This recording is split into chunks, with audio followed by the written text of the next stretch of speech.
الحمد لله رب العالمين. إن الحمد لله نحمده ونستعينه ونستغفره ونعوذ بالله من شرور أنفسنا ومن سيئات أعمالنا.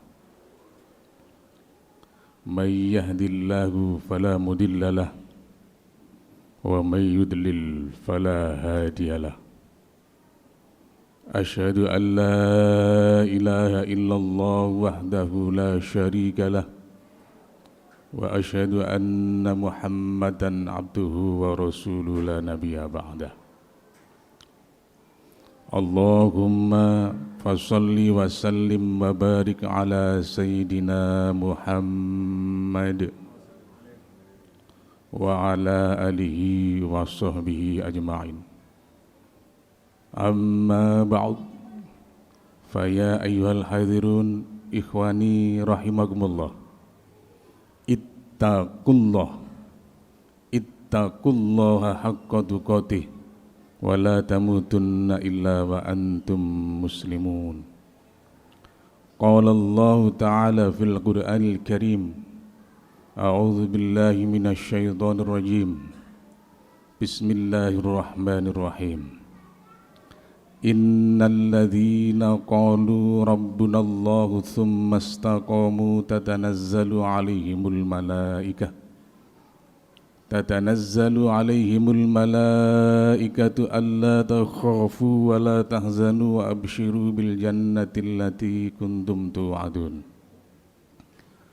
نحن أولياؤكم في الحياة الدنيا وفي الآخرة ولكم فيها ما تشتهي أنفسكم ولكم فيها ما تدعون نزلا من غفور رحيم. وقال أيضا: بسم الله الرحمن الرحيم. وسارعوا إلى مغفرة من ربكم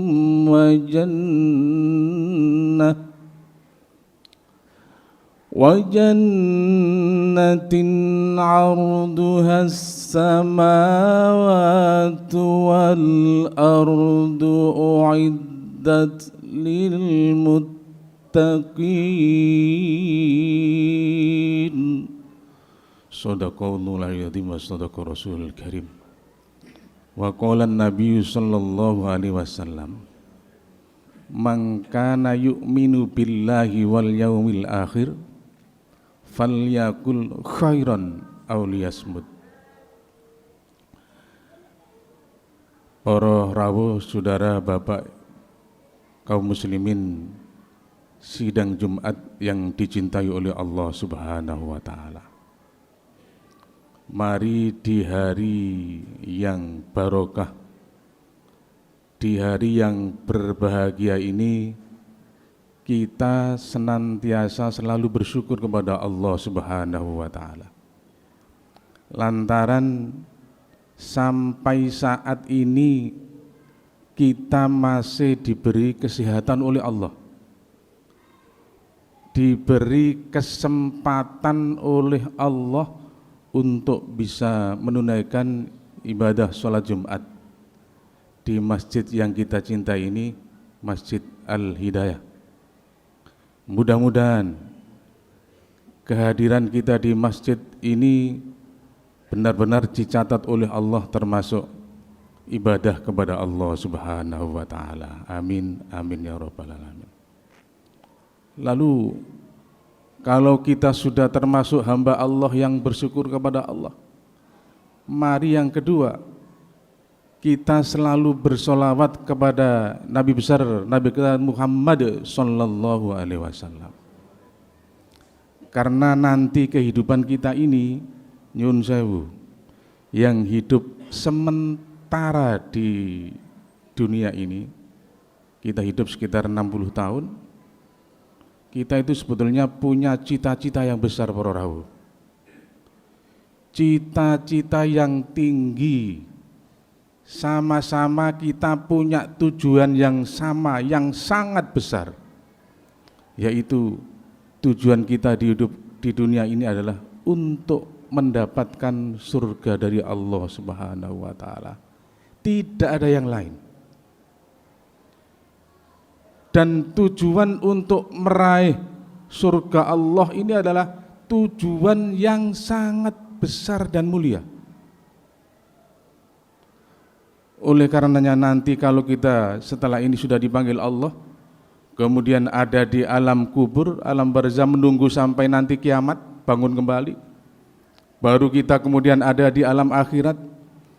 Dan di alam akhirat ini yang kita perlukan adalah nyun sewu, syafaat dari Kanjeng Nabi besar Muhammad sallallahu alaihi wasallam.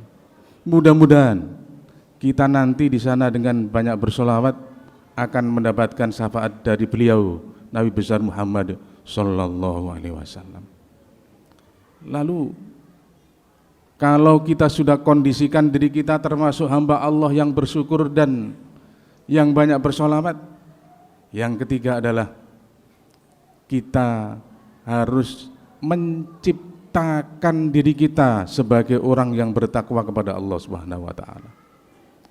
Kita semua pasti ingat bahwa kita ini adalah hamba Allah yang diciptakan oleh Allah untuk beribadah kepada Allah dan bertakwa kepada Allah Subhanahu wa Ta'ala.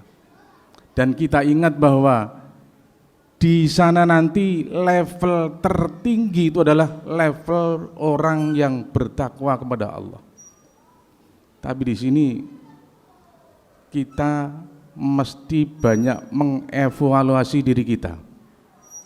Nyuwun sewu, jenengan evaluasi diri masing-masing, di angan-angan sendiri, kira-kira umur kita yang sekitar 60 tahun sampai 70 tahun itu banyak dosanya apa banyak pahalanya, banyak buruknya apa banyak baiknya. Dan yang mengetahui diri kita itu termasuk hamba Allah yang banyak buruknya atau banyak jeleknya atau banyak baiknya, itu adalah diri kita masing-masing. Hanya diri kita yang tahu. Kata pepatah, al-insanu mahallul khata' wan nisyan.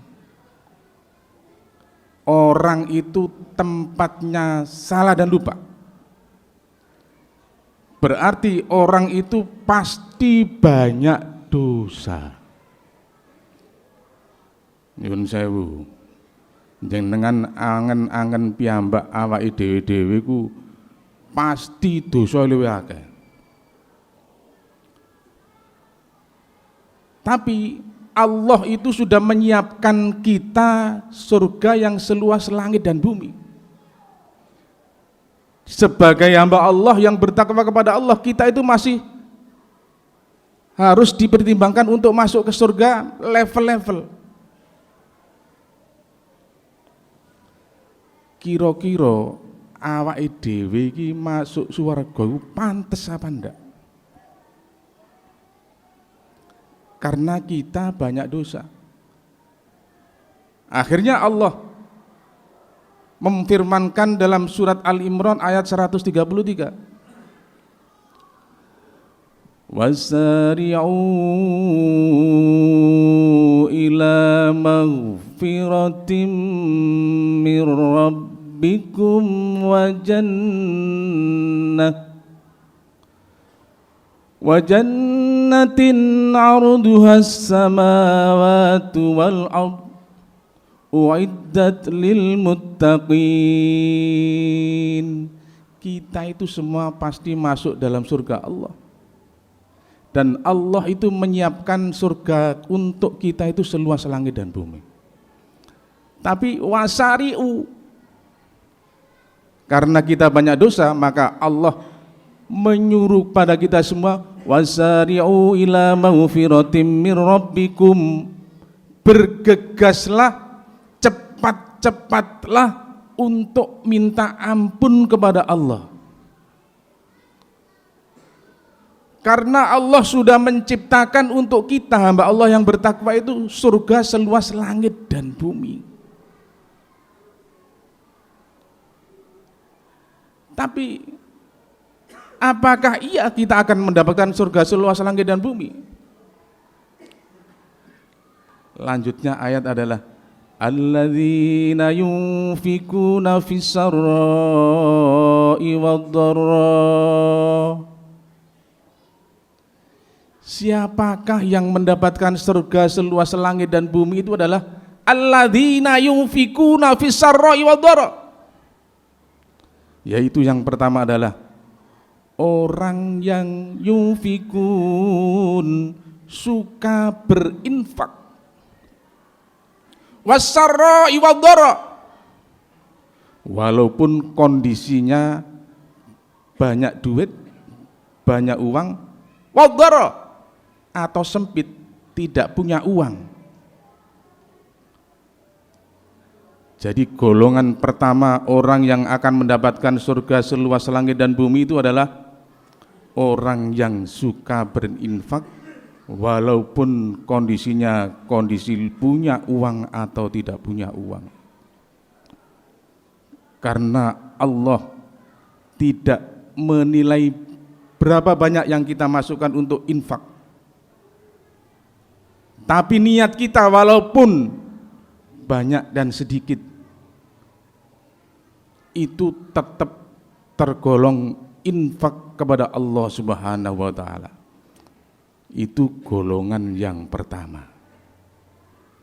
Lalu golongan yang kedua, ayatnya dilanjutkan, wal kadhiminal ghaidha, wal kadhimin, orang yang bisa menjaga ghaidha, amarah. Jari wong Surabaya kate muring-muring gak sida, punya kesempatan pantas untuk memarahi tapi tidak marah. Nyun sewu, misalnya kita sebagai direktur itu kalau marah pada bawahan itu pantas, tapi direktur ini tidak marah, maka si direktur ini akan tergolong golongan yang kedua ini. Atau nyun sewu, kita sebagai orang tua, mohon maaf, orang tua itu kalau putra putrinya melakukan kesalahan itu kan pantas, marah itu pantas, tapi kita tidak jadi marah. Kita ajak putra putri kita kalau melakukan kesalahan itu, kemudian kita ajak komunikasi, kita cari solusi, bukan amarahnya yang didahulukan. Itu berarti tandanya orang yang akan mendapatkan surga seluas langit dan bumi. Itu golongan yang kedua. Lalu siapakah golongan yang ketiga yang mendapatkan surga seluas langit dan bumi? Wal afi anin nas, memaafkan terhadap semua manusia. Yang harus kita ingat di sini, memaafkannya kepada semua manusia, bukan terhadap golongan kita saja. Walaupun orang yang beragama selain kita, kita tetap pemaaf. Siapa saja, nilai sosial yang kita lakukan terhadap siapa saja pun dimanapun. Nyun sewu, setelah kita komunikasi kemudian kita berpisah, mohon maaf kepada orang yang kita ajak komunikasi. Maafkan saya barangkali ada kesalahan. Itu ciri orang yang ketiga yang akan mendapatkan surga seluas langit dan bumi. Oleh karenanya, para rawuh, mari diri kita masing-masing itu kita evaluasi, apakah kita itu sudah termasuk orang yang suka berinfak walaupun kondisi lapang atau sempit, Apakah kita itu sudah termasuk orang yang bisa menahan amarah walaupun pantas kita marah? Lalu yang ketiga, apakah kita bisa selalu memaafkan terhadap sesama manusia? Insya Allah, kalau diri kita bisa mengkondisikan diri kita sebagai tiga hal tersebut, kita akan mendapatkan surga dari Allah, surga seluas langit dan bumi. Mudah-mudahan Allah meridhoi hidup kita, Allah menjadikan kita ini hidup yang barokah, dan benar-benar kita akan bertemu kembali di surga Allah Subhanahu wa taala. A'udzu billahi minasyaitonir rajim. Bismillahirrahmanirrahim. Wal 'asri innal insana lafi khusr illa alladzina amanu wa 'amilus solihati wa tawassaw bil haqqi wa tawassaw bis sabr. Barakallahu li wa lakum fil Qur'anil azim wa nafa'ani wa iyyakum bima fihi minal ayati wa dzikril hakim. Aqulu qawli hadza fastaghfiruh innahu huwal ghafurur rahim.